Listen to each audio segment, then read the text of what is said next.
Nah, halo teman-teman. Di sini kita akan membahas tentang Ihya Ulumawat. Oke, kita bahas dulu nih apa itu fikih muamalah. Fikih secara bahasa yaitu faqiha yafqahu faqihan yang artinya mengerti. Kemudian secara istilah, fikih adalah ilmu tentang hukum-hukum syara yang bersifat amaliyah diambil dari dalil-dalil yang terperinci. Kemudian muamalah. Muamalah secara bahasa yaitu amala yu'amilu mu'amalatan, yang berarti saling bertindak, saling berbuat, dan saling beramal. Kemudian secara istilah, muamalah secara syara adalah suatu kegiatan yang mengatur persoalan-persoalan kehidupan orang lain dalam rangka memenuhi kebutuhan sehari-hari. Agama Islam mengatur seluruh tata kehidupan manusia termasuk muamalat yang di dalamnya menyinggung banyak persoalan interaksi manusia dengan manusia, seperti pelaksanaan perekonomian yang terjadi di masyarakat. Maka dalam bab ini kita akan mencari tahu tentang Ihya'ul Mawat. Untuk pengertian Ihya'ul Mawat sendiri yaitu upaya untuk membuka lahan baru atas tanah yang belum ada pemiliknya.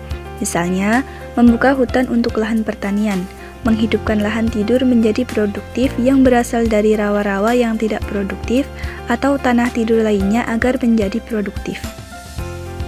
Selanjutnya yaitu hukum. Hukum menghidupkan lahan yang mati, hukumnya boleh, mubah, berdasarkan hadis Rasulullah SAW sebagai berikut.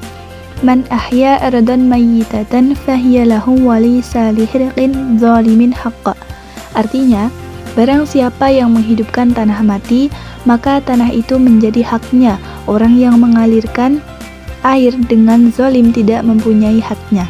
Hadis riwayat Abu Daud, An-Nasai, dan Tirmizi. Nah, ada syaratnya juga nih untuk membuka lahan baru. Yang pertama, tanah yang dibuka itu cukup hanya untuk keperluannya saja. Apabila lebih, orang lain boleh mengambil sisanya. Kalau misal kita butuhnya segitu, ya udah ambil segitu aja. Kalau misal lebih, itu boleh buat orang lain. Kemudian yang kedua, ada kesanggupan dan cukup alat untuk meneruskannya, bukan semata-mata sekedar untuk menguasai tanahnya saja. Kita juga harus sanggup tuh buat meneruskannya, nggak hanya untuk keperluan menguasai tanahnya aja. Kemudian hikmah Ihya'ul Mawat. Yang pertama, mendorong manusia untuk bekerja keras dalam mencari rezeki. Yang kedua, munculnya rasa kemandirian dan percaya diri bahwa di dalam jagat raya ini terdapat potensi alam yang dapat dikembangkan untuk kemaslahatan hidup.